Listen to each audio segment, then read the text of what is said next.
ধারণ করতে হয়, তাহলে কোরআন তেলাওয়াতের অভ্যাস বানাইতে হবে। আগে দেখা গেছে মা চাচিরা সকালবেলা ঘুম থেকে উঠা ঠান্ডা পানি দিয়া ওযু করে সর্বপ্রথমে নামাজ আদায় করছেন। নামাজ ফজরের নামাজ আদায় করার পর মা লক্ষ্য করে দেখেন আপনার ভিতরে আমল আছে কি। আপনার শাশুড়ি আম্মা দেখা গিয়েছে কোরআন তেলাওয়াত করতেন, কোরআন সিবারা তেলাওয়াত করতেন, সূরা ইয়াসিন তেলাওয়াত করতেন, সূরা আর রহমান তেলাওয়াত করতেন, সূরা ওয়াকিয়া তেলাওয়াত করতেন, সূরা মুলক তেলাওয়াত করতেন, জিকির আজগার করতেন, ফজরের মামুলাত গুলা আম্মা জানেরা আদায় করতেন। এই মুরব্বীরা চলে গিয়েছেন, আমাদের এই আমল এই মামুলাত গুলা আমাদের আদায় করা চাই। যদি আমরা মামুলাতের ভিতরে চলে যাই, যদি ডুবে যাই, তাহলে ফজর বাদ এবং মাগরিবের পর অনেক মা চাচিরা, যুবক ভাইয়েরা, মুরব্বী বাবাজিরাও ফজরের নামাজ ঠান্ডাতে পড়তে চায় না। ও বাবা, ফজরের নামাজ ইমানের সাক্ষী, ইমানের সাক্ষী। আমার আপনার ইমান আছে কি না রে বাবা? ফজরের নামাজ ইমানের সাক্ষী। এই জন্য বলবো, ফজরের নামাজের পর নামাজ পড়া কিছু সময় কোরআন তেলাওয়াত করব। পুরা কোরআন পড়তে জানি না, এই কোরআন আপনি যে কয়টা সূরা জানেন, ঘুরাইয়া ফিরাইয়া এই সূরাগুলা তেলাওয়াত করে আপনি কাজে যাবেন। যে কাজে যাবেন ওই কাজের মধ্যে বরকত আল্লাহ নাজিল করে দেয়, সাকিনা নাজিল করে দেয়। যে ঘরে কোরআন তেলাওয়াত নাই, ওই ঘরের ভিতরে কোনো বরকত নাই। এই জন্য আগে কোরআন তেলাওয়াত করা চাই।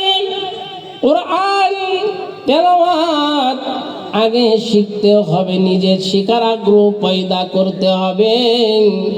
নিজের সন্তানদেরকে, নিজের মেয়েদেরকে কোরআনের তালকিন, কোরআন শিখাইব। নিজের ছেলেদেরকে কোরআন শেখাইব, নিজ কোরআন শেখার জন্য প্রস্তুতি গ্রহণ করব। নিজে যখন কোরআন শিখব, সঠিকভাবে কোরআন আমরা তেলাওয়াত করতে পারব। আল্লাহ সুবহানাহু ওয়া তাআলা বলছেন, ওয়ারাত্তিলিল কুরআনা তারতিলা।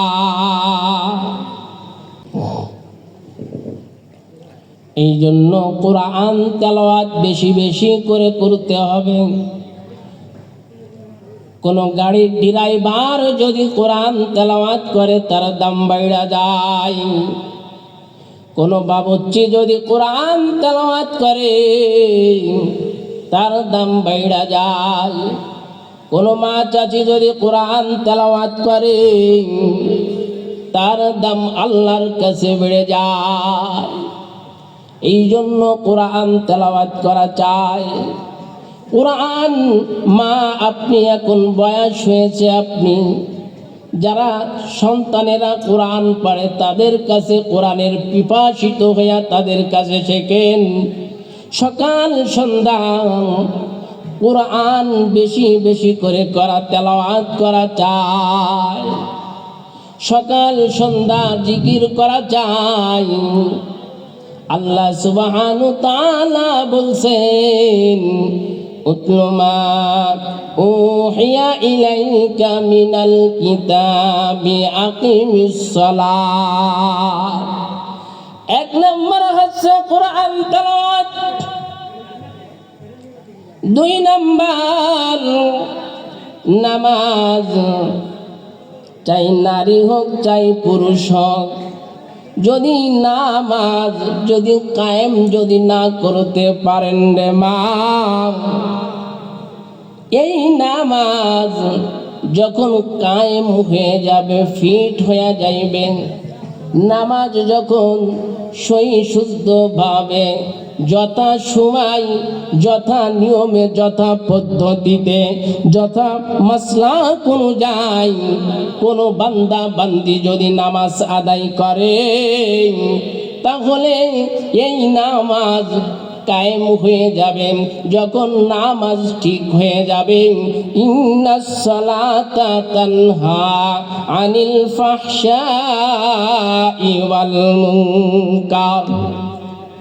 এই নামাজে মা লক্ষ্য করে শোনেন, নামাজ যখন ঠিক হয়ে যায়, আপনাকে গুনাহের কাজের থেকে এই নামাজ বারণ করে রাখে। মা নামাজে এত অলসতা, নামাজ পড়তে চাই না, সব কাজ করে, নামাজের সময় হলে কাজ বেড়ে যায়।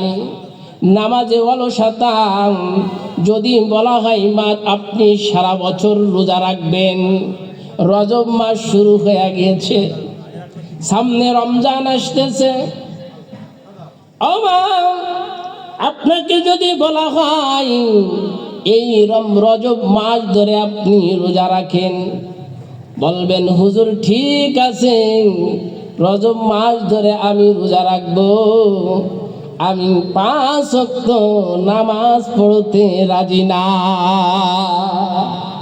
নামাজ পড়তে চায় না। মনে হয় যেন একটা বোঝা। মা নামাজ পড়তে চান না কেন? রোজা থেকে না খেয়ে থাকেন, রোজা রাখেন, নামাজের সময় হলে কাজের মধ্যে লিপ্ত হয়ে যায়, নামাজের কোনো খবর নাই। নামাজের যখন খবর থাকে না, আপনি রোজা রাখলেন, নামাজ পড়লেন না, এই রোজায় আপনার কি হলো? যখন আল্লাহর হুকুম, আল্লাহ সুবহানাহু ওয়া তাআলা বলছেন নামাজ সমস্ত ফাহিশা কাজ থেকে আপনাকে বারণ করে রাখবেন। 1 নম্বরে কোরআন তেলাওয়াত, 2 নম্বরে নামাজের পাবন্দি। এই নামাজ যখন ঠিক হয়ে যাবে, তখন আপনাকে গুনাহের কাজ থেকে বারণ করে রাখবেন। নামাজ দেখবেন মা চাচিদের জবানের গুনাহ শুরু হয়ে যায়, জবানের গুনাহ গিবত শাকায়াতে লিপ্ত হয়ে যায়। আল্লাহর পয়গম্বর বলেছেন এই জবানকে হেফাজত করা চাই। যখন জবান হেফাজত হয়ে যাবে, জবান যখন হেফাজত হয়ে যায়, এই জবান মুস্তাজাবুন দাওয়া হয়ে যায়। এই জন্য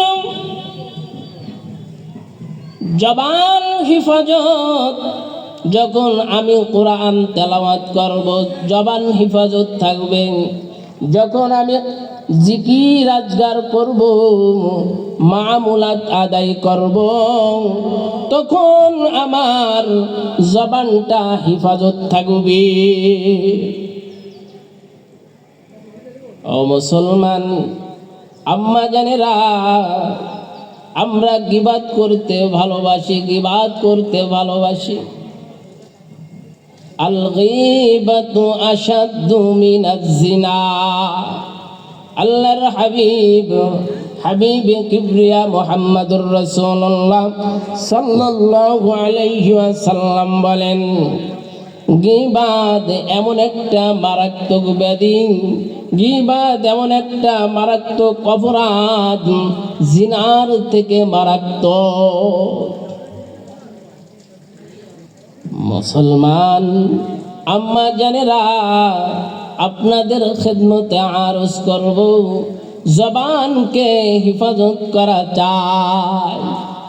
তাফসীরের মধ্যে একটা ঘটনা আছে, সূরা নূরের একটা আয়াতে, তাফসীরে জালালাইনের মধ্যে বনি ইসরাঈলের একটা ঘটনা আছে। দুইজন মহিলা, একজন মহিলা আর একজন মহিলাকে বিভিন্ন দোষ দেয়, কুষ্টা নটনা দেয়। সকালবেলা একজন মহিলা সে তার জামা কাপড় ধুইয়া নেড়ে দেয়, আর একজন মহিলা, আমার লক্ষ্য করে শোনেন, আর একজন মহিলা সে চিন্তা করে, কুমন্ত্রণা করে, বদগুয়ামি অন্তরের মধ্যে কুধারণা করে। রাতে হয়তো সে কোনো অকাম করেছে, জিনা করছে, এই কুমন্ত্রণা তার অন্তরের ভিতরে কল্পনা জল্পনা।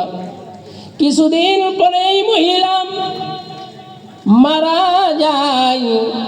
মারা যাওয়ার পর এই মহিলা, যে মহিলা তার উপরে কুধারণা করত, জিনার অপবাদ দিত, জিনার তোহমাত দিত, এই মহিলাকে গোসল করানোর জন্য নিয়ে যাওয়া হয়। গোসল করানোর জন্য যখন নিয়ে যায়, গোসল করাইতেছে, গোসল করাইতেছে, গোসল করাইতে করাইতে রে বাবা, তাদের ওই মহিলার আর একজন মহিলা, যে মহিলাকে জিনার অপরাধ তোহমাত দিত, তার শরীরের সঙ্গে, তার স্থানের সঙ্গে হাতটা লেগে যায়। মনে হয় যেন সোয়ার বলো আঠা দিয়া লাগাইয়া দিয়েছেন। হাত টানেন, হাত এত জোরে টায় হাতটা ছড়াইতে পারে না। যখন হাত ছড়ে না, তখন আল্লাহর পয়গম্বর হযরতে মূসা কালীম, আল্লাহর পয়গম্বর মূসা কালীমের কাছে চলে যায়। আল্লাহর নবী হযরতে মূসা আলাইহিস সালাতু ওয়াস সালামের কাছে যা বলতেছেন, আল্লাহর পয়গম্বর, আপনাদের একটা ঘটনা হয়েছে, একজন মহিলা মারা গিয়েছে। এই মহিলা, যে মহিলা গোসল দিতে তার হাতটা তার গায়ে লেগেছে, তার যে স্থানে লেগে গিয়েছে, হাত ছড়াইতে পারে না, হাত ছড়াইতে পারে না। কি করা যায়? আল্লাহর পয়গম্বর হযরতে মূসা কালীম বলতেছেন, এই যে মহিলা গোসল করায়, এই মহিলা, ওই মহিলা, যে মহিলা মৃত্যুবরণ করেছে, কে জিনার অপবাদ দিয়েছেন, জিনার তোহমাত দিয়েছেন, এই জন্য তার হাত থেকে, তার শরীর থেকে তার হাতটা ছুটানো যায় না। কি করা যায়? আল্লাহর পয়গম্বর হযরতে মূসা কালীম বলে দিলেন, যাও তাকে ডুরা মারো, তাকে 80 ডুরা মারো, তাকে লাঠি দিয়ে প্রহার করো। মারতে মারতে ডুরা দিতে দিতেন, শরিয়াতের হুকুম যে কয় ডোরা দিয়েছেন, 80 ডোরা যখন পুড়ে গিয়েছেন, মুসলমান ওই মহিলার, ও মা, ওই মহিলার হাত থেকে, শরীর থেকে তার হাতটা ছুটিয়া যায়। আমরা তো কত কথা বলি একজন মা সম্পর্কে, আর একজন মা বিভিন্ন রকম উৎস নটনা করে, দোষে দোষী নাই সেই দোষে সাব্যস্ত করে, তাকে বিভিন্ন গুনাহের কথা বইলা বইলা তাকে গালমন্দ করতে থাকেন।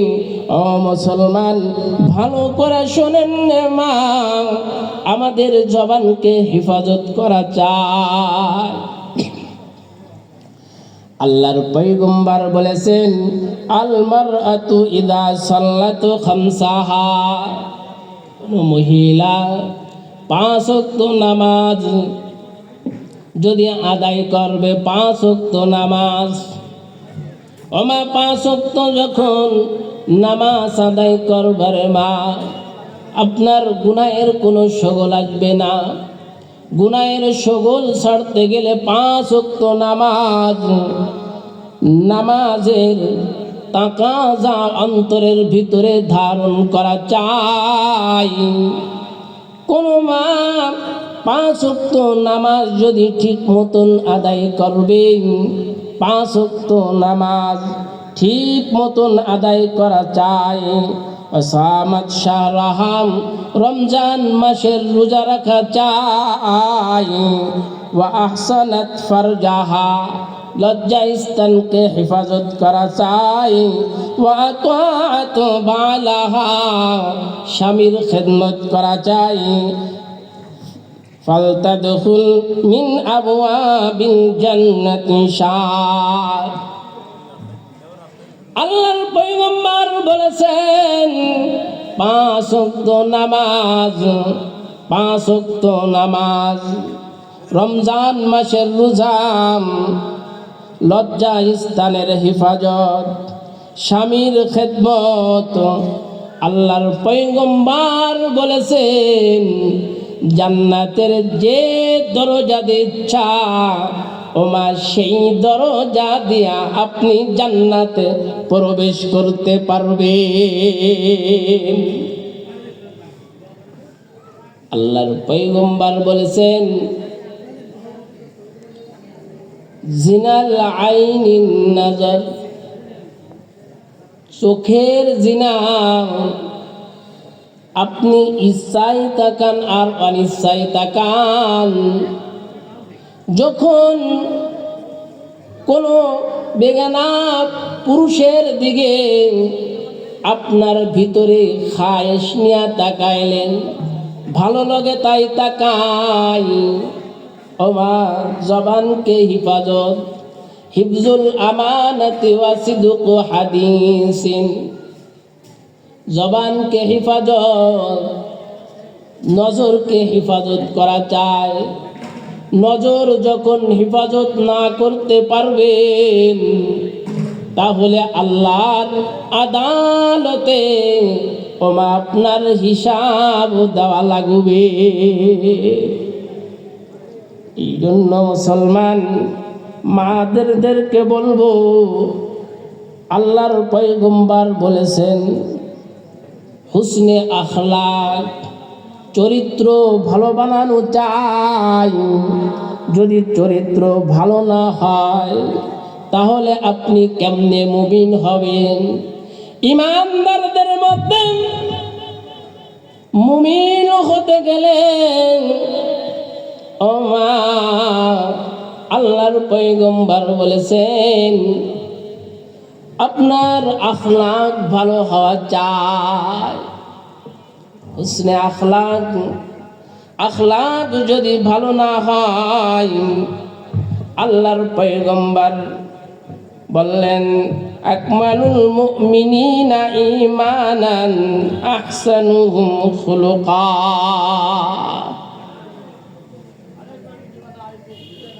যদি মুমিন ইমানদার, আমরা ইমানদার দাবি করি মা, আমার আখলাক ভালো না, তাহলে কিসের ইমানদার আপনি? আখলাক ভালো করা চাই, যদি আখলাক ভালো না করতে পারেন তাহলে আপনি যা ইচ্ছা তাই করতে পারেন। অন্য হাদিসে পাকের ভিতরে বলছেন, যার ভিতরে লজ্জা নাই, যার ভিতরে, যে মায়ের ভিতরে শরম নাই, যে বাবাজিদের ভিতরে শরম নাই, লজ্জা নাই, সে যা ইচ্ছা তাই করতে পারে। ইযা লাম তাস্তাহি ফাসনা মা শিতা। আল্লাহর হাবিব মুহাম্মদুর রাসূলুল্লাহ সাল্লাল্লাহু আলাইহি ওয়াসাল্লাম বলেন, আমার ভিতরে যদি লজ্জা না থাকে, লজ্জা শরম যদি না থাকে, তাহলে যা ইচ্ছা তাই করতে পারি। গুনাহের কাজ করতে কোনো বাধা নাই, পর পুরুষের সঙ্গে কথা বলতে কোনো বাধা নাই, গুনাহে করতে করতে গুনার অভ্যাস বানাইতে কোনো বাধা নাই, বুরকা ছাড়া চলতে কোনো বাধা নাই, বুড়ো ফিলাক করতে কোনো বাধা নাই, চুল কাটতে কোনো বাধা নাই। ও মা, আপনার যদি হায়া থাকে, শরম যদি থাকে, তাহলে আপনি কোনো গুনাহের কাজ করতে পারেন না। আপনার ভিতরে আখলাক ভালো না, অনেকে বলে বেশরম, বেহায়া। বেহায়া বেশরমের কারণে গুনাহ করতে মা ভালোবাসেন, গুনাহ করতে গুনায় অভ্যস্ত হয়ে গিয়েছেন, গুনাহ করতে আপনার ভালো লাগে রে মা।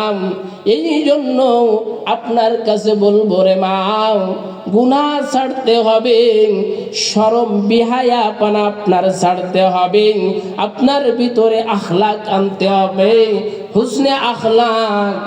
যদি শরম নিজের জিন্দেগিতে হযরতে ফাতেমার মতন আখলাকওয়ালা যদি মা হইতে পারেন, আপনার দাম ইহলৌকিক জিন্দেগিতে, পরলৌকিক জিন্দেগি তো আল্লাহ সম্মান বাড়ায়া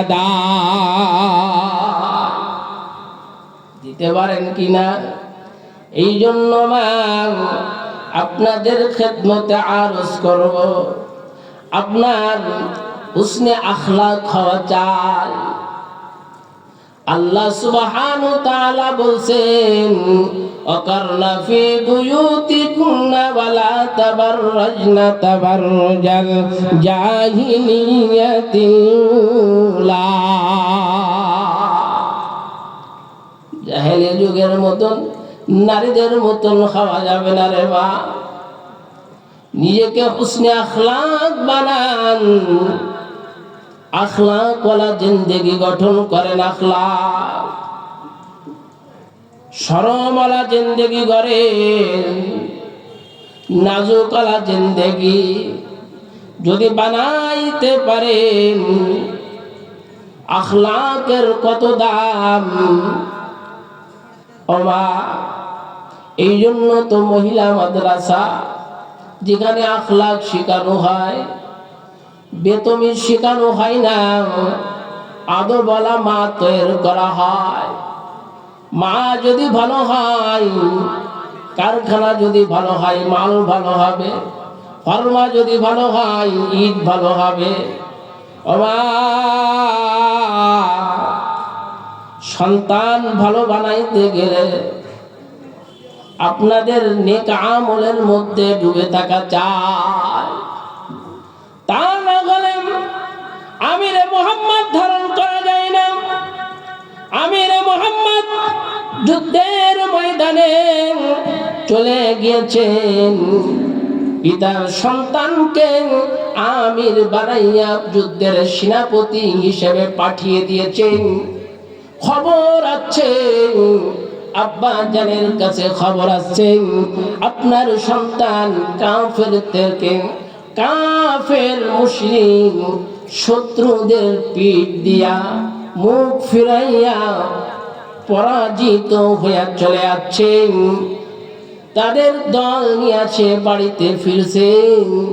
এই কথা পিতার কানে যখন গিয়েছে আমিরে মুহাম্মদ মনটা বড় খারাপ, স্ত্রীর কাছে আছে, স্ত্রী যাই নামাজের পাটিতে বসে আছেন, নামাজ শেষ করছেন, স্বামী ডাক দিয়ে বলতেছেন, ও স্ত্রী, আমার সন্তান তাকে সেনাপতির দায়িত্ব দিয়া যুদ্ধের ময়দানে পাঠিয়ে দিয়েছি, সে শত্রুদের মোকাবেলায় তার পিঠ ফিরাইয়া চলে আসছেন, পিঠ দেখাইয়া আসেন, পরাজিত হইয়া ফিরতেছেন। কি হলো, কেমন সন্তান, সে তো আমার ইজ্জত আর রাখলো না। প্রশ্নের জবাব আমি দিতে পারবো না। স্ত্রী বলতেছে, গো প্রাণের স্বামী, এমন সন্তান আমি পেটে ধারণ করি নাই, যে সন্তান কাফেরদের মোকাবেলায় পিঠ ফিরাইয়া পরাজিত হইয়া সে সৈন্য লইয়া চলে আসবে, এমন সন্তান আমি পেটে ধারণ করি নাই।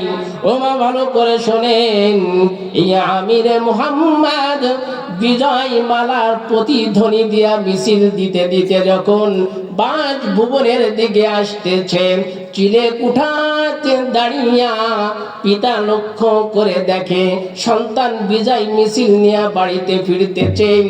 আবার দৌড়াইয়া যাইয়া স্ত্রীকে বলতেছে, স্ত্রী, এত ইকিনান ভাবে ইস্তেকামতের সঙ্গে তুমি কেমনে বললা আমার সন্তান কাফেরদের মোকাবেলায় পিঠ ফিরাইয়া আসতে পারে না? কেমনে বললে তুমি আমাকে বলো। বলতেছে, ওগো প্যানের স্বামী, আমার এই আমির মুহাম্মদ যখন পেটে আসে, আমি দৈনন্দিন আমি কালামুল্লাহ তেলাওয়াত করি, কুরআন তেলাওয়াত করে, কোন রকম গুনাহের আসবাবের ভিতরে আমার নিজেকে ডুবাই না। চোখ হেফাজত করি, কান হেফাজত করি, আমার জিহ্বাটা জিকির করতে থাকি, সকাল সন্ধ্যা মামুলাত গুলা আমি আদায় করি। এই আমিরে মুহাম্মদ যখন বাড়িতে আছে, স্ত্রীর সঙ্গে কথোপকথন, আমিরে মুহাম্মদ যখন দুনিয়াতে ভূমিষ্ঠ হয়েছে, ওযু ছাড়া আমি কোনোদিন দুধ পান করাই নাই, বিসমিল্লাহ বলে দুধ পান করাই। আমার ইয়াকিন রয়েছে আমার আমিরে মুহাম্মদ জীবনে কোনোদিন শত্রুদের মোকাবেলায় পিঠ দেখাইতে পারে না। এই জন্য রে মা, আল্লাহ সুবহানাহু ওয়া তাআলা বলছেন, ওয়ালা যিকরুল্লাহি আকবার, ওয়ালা যিকরুল্লাহি আকবার। হযরত মা ফাতেমা রাদিয়াল্লাহু তাআলা আনহাকে উম্মুল মুমিনিন হযরত আয়েশা সিদ্দিকা রাদিয়াল্লাহু তাআলা আনহা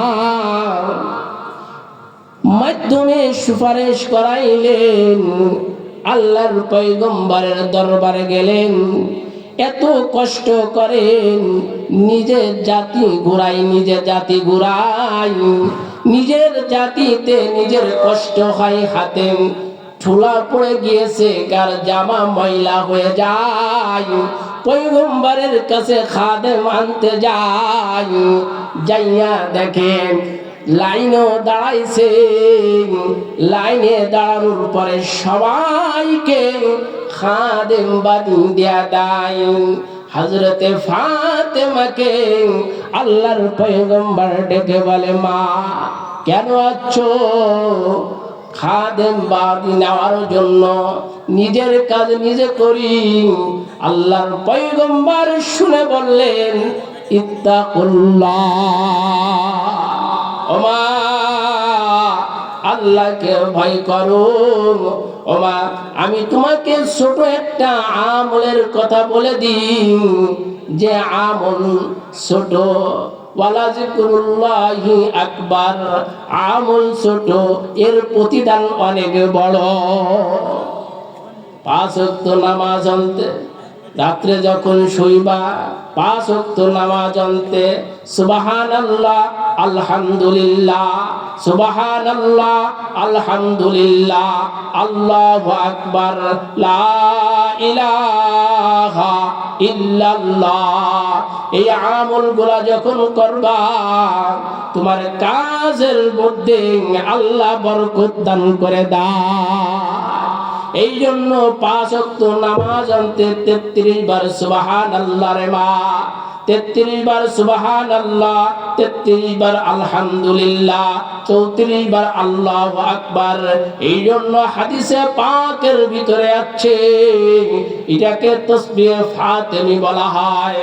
আল্লাহর পয়গম্বর মা ফাতিমাকে করতে বলেছিলেন, ও মা এই তাসবিহ যদি পাঠ করতে পারেন, অন্য riwayate আছে শোয়ার সময় অথবা 5 ওয়াক্ত নামাজ অন্তে 10 বার সুবহানাল্লাহ, 10 বার আলহামদুলিল্লাহ, 10 বার আল্লাহু আকবার, এইভাবে যদি করতে পারেন আল্লাহ সুবহানাহু ওয়া তাআলা ও মা সাগরের ফেনা পরিমাণ গুনাহ আল্লাহ মাফ করে দেয়। আল্লাহ পাক রব্বুল আলামিন আমাদের বিক্ষিপ্ত কিছু কথা বললাম, মা কোরআন তেলাওয়াত করব, 5 ওয়াক্ত নামাজ আদায় করব আর জিকির করব, এই 3টা আমলের কথা বললাম। কোরআন তেলাওয়াত, নামাজ আর জিকির, জিকরুল্লাহ। স্বামীর খেদমতের 4টা কথা বলছি, 5 ওয়াক্ত নামাজ, রমজানের রোজা, রজ্জা স্থানে হিফাজত, স্বামীর ইতাআত। আল্লাহ রাসূল বলেছে জান্নাতের যে কোনো দরজাতে আপনি ঢুকতে পারবেন। ওয়া আখিরি দাওয়ানা আলহামদুলিল্লাহি রাব্বিল আলামিন। আমাদের সবাইকে নামাজের প্রস্তুতি নেন, নামাজে এখন আজান হবে, নামাজ হবে।